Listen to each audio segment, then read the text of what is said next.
நம்மால் வர வழியில் வந்து அக்ரிகல்ச்சரில் சொல்லணும் அப்படின்னா வந்துட்டு அதாவது ஒரு நிலத்தில் ஓர் பயிர் சாகுபடி முறை தான் பண்ணணும் அப்படிங்கிறதெல்லாம் இல்லை. ஒரே நிலத்தில் பல பயிர் சாகுபடி முறை, அடுக்குமுறை சாகுபடி முறை, 7 அடுக்கு 3 அடுக்கு 5 அடுக்கு இப்படி போயிட்டா மட்டும்தான் அக்ரிகல்ச்சரில் ஒரு தொடர் வருமானம். அப்போ 3000 மரம் சாகுபடி பண்ணியிருக்க ஒரு விவசாயிக்கு ஒரு மரம் 10,000 போட்டாலே கிட்டத்தட்ட 3 கோடி ரூபாய்க்கு போயிடும். ஒரு மரம் 40,000 போட்டால் அப்போ பொருளாதாரம் எதில் இருக்குன்னு தெரிஞ்சு பார்த்தீங்கன்னா பக்க கிளைகளுடைய எண்ணிக்கை பார்த்தீங்கன்னா இருக்கவே இருக்காது. இதனுடைய இலை அடுக்கே பார்த்தீங்கன்னா இந்த மாதிரி தான் வரும். இது ஒவ்வொரு இலையும் பார்த்தீங்கன்னா நாம் எதுவுமே கட் பண்ணி விட தேவையில்லை, அதுவே பழுத்து அதுவே உதிரும். நீங்கள் கற்பனையில் எண்ணி பார்க்க முடியாத அளவுக்கு, அதாவது நீங்கள் அக்ரிகல்ச்சரில் காய்கறி பயிர் சாகுபடியில் வராத வருமானத்தை மிளகு வந்து கொடுக்கும். டிம்பர் மரங்கள் போட்டிருந்த விவசாயிகளே, நீங்கள் வந்துட்டு மிளகு பயிரை நோக்கி வந்து வாங்க. அதாவது வந்து நான் வந்து டிம்பர் மரம் வச்சுட்டேன், இதுலேருந்து வந்து 10 ஆண்டுகளுக்கு வந்து எனக்கு எந்த விதமான வருமானமும் இல்லை அப்படின்னு நினைக்கிற இடத்துல அனைவருக்கும் வணக்கம். உளவி ஆர்கனைசேஷன்லேருந்து நான் உங்கள் தினேஷ்குமார். இப்போ நாம் பார்த்துக்கிற ஃபீல்டு பார்த்தீங்கன்னா ஆப்பிரிக்கன் குடும்பத்தில் மகோகனியில் நிறைய சப்ஸ்பீசிஸ் இருக்குது. ஒரு 5 சப்ஸ்பீசிஸ் இருக்குது அப்படின்னு நம்ம சொல்லியிருந்தோம். அதே மாதிரி இந்தியன் மகோகனி ஒன்று இருக்குது, பெரிய இலை மகோகனி, சிறு இலை மகோகனி. இப்போ நாம் பார்க்க போகிறது சிறு இலை மகோகனியான ஆப்பிரிக்கன் வெரைட்டியில் காயா செலகனன்சி அப்படிங்கக்கூடிய ரகம். இது நடவு பண்ணி கிட்டத்தட்ட ஓராண்டுகள் ஆகுது. ஓராண்டுகளில் இதனுடைய அடித்துறை நீங்கள் வந்து பார்க்கலாம். எந்த அளவுக்கு அடித்துறை பெருத்து நம்ம கை வச்சா நம்மளால் 2 விரலும் டச் ஆகாது. ஒரு செடிக்கும் இன்னொரு செடிக்கும் ஒரு இடைவெளி 8 அடி வச்சுருக்கோம். இப்போ மகோகனியை பொறுத்தளவுக்கு நம்ம சொல்கிறது என்னென்னு கேட்டிங்கன்னா, இந்த காயா வெரைட்டி வந்துட்டு விதை தேர்வில் வந்து உங்களுக்கு எந்த அளவுக்கு வந்துட்டு நல்ல முறையில் விதை தேர்வு பண்ணி போகிறீங்களோ அந்தளவுக்கு வேகமான வளர்ச்சி இருக்கும் அப்படின்னு நம்ம சொல்லியிருந்தோம். அந்த வேகமான வளர்ச்சி தான் இது. ரெண்டாவது நாம் சொல்லியிருந்தோம், ஓர் பயிர் சாகுபடி முறை வந்து பண்ணாதீங்க, ஒரே நிலத்தில் பல பயிர் சாகுபடி முறை, அடுக்குமுறை சாகுபடி முறைக்கு போயிருங்க அப்படின்னோம்னா, இப்போது இங்கே வந்து ஒரு பாக்கு மரம் இருக்குது. இப்போ தான் நாற்று வச்சுருக்கு. பக்கத்துலேயே ஒரு மிளகு செடி மிளகு ஒன்று வச்சுருக்கோம். அப்போ இந்த நிலத்தில் என்ன ஆயிடுது, 3 பயிர் சாகுபடி ஆயிடுது. எவ்வளோ ஓப்பன் ஸ்பேஸாக இருக்குன்னு பாருங்களேன். மேலே இவ்வளோ வெளிச்சத்தில் மிளகு வருமானா, இவ்வளோ வெளிச்சமும் இந்த மரங்களுடைய குளிர்ச்சியும் இருக்குது பார்த்தீங்களா, இதில் தான் மிளகு வரும். நாம் சொல்லியிருந்தோம், அதாவது வந்துட்டு தென்னைக்குள்ளே மட்டும்தான் மிளகு பண்ண முடியும், பாக்குக்குள்ளே மட்டும்தான் மிளகு பண்ண முடியும், இல்லை மலைப்பிரதேசங்கள் மட்டும்தான் பண்ண முடியும், ஹில் ஸ்டேஷனில் வரக்கூடிய செடி, சமவெளிகளில் வர்றது ரொம்ப சிரமம். இது எல்லாத்துக்கும் மேலே டிம்பர் மரங்கள் போட்டிருந்த விவசாயிகளே, நீங்கள் வந்துட்டு மிளகு பயிரை நோக்கி வந்து வாங்க. அதாவது வந்து நான் வந்து டிம்பர் மரம் வச்சுட்டேன், இதுலேருந்து வந்து 10 ஆண்டுகளுக்கு வந்து எனக்கு எந்த விதமான வருமானமும் இல்லை அப்படின்னு நினைக்கிற இடத்துல இல்லைங்க. 10 ஆண்டுகளுக்குள்ளே நமக்கு வந்து ஒரு நடவு பண்ணி இப்போ இன்றைக்கி நடவு பண்ணி இவ்வளோ ஒரு 10 நாள் தான் ஆகும். இதுலேருந்து கரெக்டாக 7ஆம் மாதம் 8ஆம் மாதத்தில் இது வந்து மிளகு அறுவடை வரும். நீங்கள் இதில் பாருங்கள், இங்கே ஒரு மிளகு வச்சுருக்கோம், இந்த ஒரு மரத்தை விட்டுட்டோம், அடுத்த ஒரு மரத்தில் மிளகு வச்சுருக்கோம்.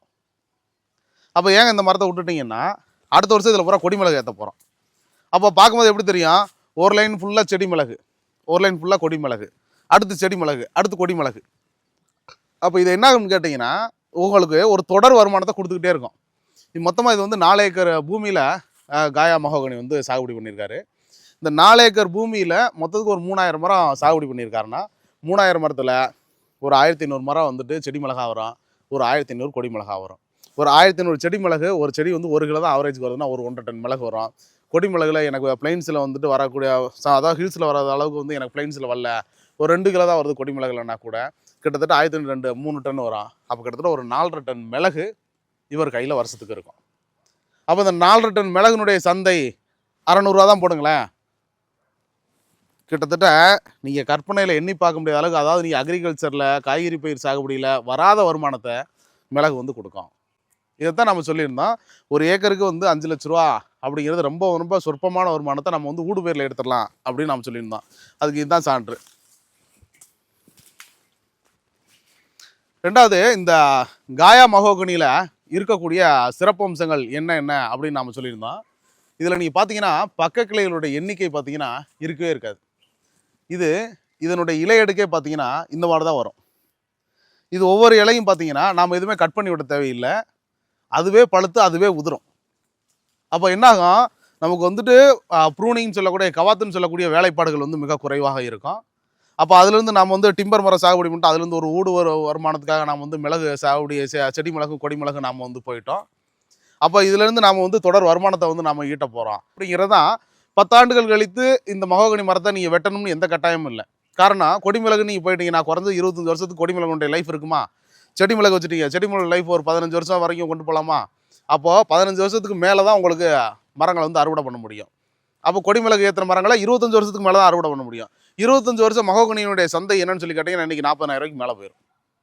காரணம் வந்து மரங்களுக்கு நாம் இவ்வளோ தூரம் வந்து ப்ரொமோட் பண்ண வேண்டிய காரணம் என்னன்னு சொல்லி கேட்டிங்கன்னா, தமிழ்நாடு ஊரம் கிட்டத்தட்ட 70க்கும் மேலே வுட் இண்டஸ்ட்ரீஸ் இருக்குது. அப்போ வுட் இண்டஸ்ட்ரீஸோட டிமாண்ட் இருக்குது. அதாவது வந்து ஒரு ஆண்டுக்கு எங்களுக்கு இவ்வளோ மரங்கள் தேவை. பலகைக்கு, தீக்குச்சிக்கு, எனர்ஜி இதுக்கு, அதே மாதிரி நீங்கள் வந்து அந்த பேக்கிங் கேசஸ் இருக்கு இல்லைங்களா, பேக்கிங் கேசஸுக்கு, பேப்பருக்கு, ப்ளைவுட் இண்டஸ்ட்ரீஸ் இருக்குது, இது போக டிம்பர் இண்டஸ்ட்ரீஸ் இருக்குது, ஃபர்னிச்சர் இண்டஸ்ட்ரீஸ் இருக்குது. இப்படி நிறைய இண்டஸ்ட்ரி பேஸ்டு அக்ரிகல்ச்சர் நோக்கி நம்ம நகர்ந்துருக்கோம். அப்போ இண்டஸ்ட்ரி பேஸ்டு அக்ரிகல்ச்சருக்கும் போது இண்டஸ்ட்ரியோட தேவைக்கேற்ற உற்பத்திக்கேற்ற சந்தை, இப்படி நாம் தொடர்ச்சியாக இதுதான் வந்து ஒரு சைக்கிளை வந்து கொண்டு போவோம். எப்படி ஒரு சுழற்சி முறையில் ஒரு விவசாயம். அதாவது வந்து இப்போ மொத்தம் இன்னைக்கு எவ்வளோ வந்து தேவை இருக்குது? கிட்டத்தட்ட 30 லட்சம் டன்களுக்கு மேலே வந்து மரங்களின் தேவை இருக்குது. எவ்வளோ உற்பத்தி ஆகுது? 13 விழுக்காடுலேருந்து 15 விழுக்காடு தான் உற்பத்தி ஆகுது. அப்போ 7லேருந்து 10 லட்சம் டன் கூட நம்மள்ட்ட இங்கே உற்பத்தி பண்ணது இல்லை. அப்போ இன்றைய தேவையே 20 லட்சம் டன்னுக்கு மேலே இருக்குது. அப்படிங்கும்போது அதனால தான் வந்து மரங்களை வந்து எல்லாரும் அதிகமாக சாகுபடி பண்ணுங்க. 1 ஏக்கர் தாங்க இருக்குது, எனக்கு மொத்தத்துக்கு 1 ஏக்கர் தாங்க இருக்குது. உங்கள் வரப்புகளில் வந்து ஒரு 100 மரம் வச்சுருங்க. அப்போ 10 ஆண்டுகளில் ஒரு மரம் வந்து 10,000 ரூபாய்க்கு போட்டுமே, உங்கள் கையில் ஒரு 10 லட்ச ரூபா வருமானம் வந்து இருந்துகிட்டே இருக்கும். அந்த 10 லட்ச ரூபா வருமானத்துக்கு நீங்கள் என்ன செலவு பண்ண போகிறீங்க? அதிகபட்சம் நீங்கள் செலவு பண்ணுறது 50,000 ரூபா இருக்காது. அதிகபட்சமாக 10 ஆண்டுகளுக்கு சேர்த்து நீங்கள் செலவு பண்ணுறது 50,000 ரூபா இருக்காது. அப்போ அந்த வரப்புகள் வந்து என்னாகும்? முதல்ல வந்து வரப்புகள் வளப்படும். காற்றின் மூலமாக வரக்கூடிய பூச்சி நோய் தாக்குதலை வந்து கண்ட்ரோல் பண்ணும். அப்போ அதன் மூலமாக ஒரு விண்டு எரோசனை வந்து நம்ம வந்து கண்ட்ரோல் பண்ணலாம். விண்டு எரோசனை கண்ட்ரோல் பண்ணுறது மூலியமாக வந்து பூச்சி நோய் தாக்குதலை குறைக்கிற மூலியமாக வந்து உள்ளே இருக்கக்கூடிய பயிர்களுக்கு வந்துட்டு அதனுடைய பூச்சி நோய் மேலாண்மை குறைவாக இருக்கும். ரெண்டாவது, உங்களுக்கு தெரியாமல் உங்களுடைய வரப்பு உங்களுக்கு ஒரு வருமானத்தை சம்பாரிச்சுக்கிட்டே இருக்கும். எளிமையாக வாரன் பஃபெட் சொன்னது தான், நீ உறங்கும் நேரத்தில் உனக்கு வருமானம் தரக்கூடிய வேலையை நீ செய்யவில்லை என்றால் கடைசி வரை நீ உழைத்து கொண்டே தான் இருக்கணும். இது வந்து வாரன் பஃபெட் சொன்னது. இதை நம்மால் வர வழியில் வந்து அக்ரிகல்ச்சரில் சொல்லணும் அப்படின்னா வந்துட்டு, அதாவது ஒரு நிலத்தில் ஓர் பயிர் சாகுபடி முறை தான் பண்ணணும் அப்படிங்கிறதெல்லாம் இல்லை. ஒரே நிலத்தில் பல பயிர் சாகுபடி முறை, அடுக்குமுறை சாகுபடி முறை, 7 அடுக்கு, 3 அடுக்கு, 5 அடுக்கு, இப்படி போயிட்டா மட்டும்தான் அக்ரிகல்ச்சரில் ஒரு தொடர் வருமானம். நீங்கள் ஒரு மரம் மட்டும் இல்லை, இப்படியே ஒவ்வொரு மரமாக நீங்கள் வந்து பாருங்கள். இதனுடைய அடித்தண்டு எந்தளவுக்கு வந்து வீரியமாக இருக்குது, எந்தளவுக்கு வந்து பக்க கிளைகளுடைய எண்ணிக்கை வந்து குறைவாக இருக்குது, ஓராண்டுகளில் எந்தளவுக்கு வந்து வளர்ச்சி விகிதம் இருக்குது அப்படிங்கிறதெல்லாம் நீங்கள் வந்து பாருங்கள்.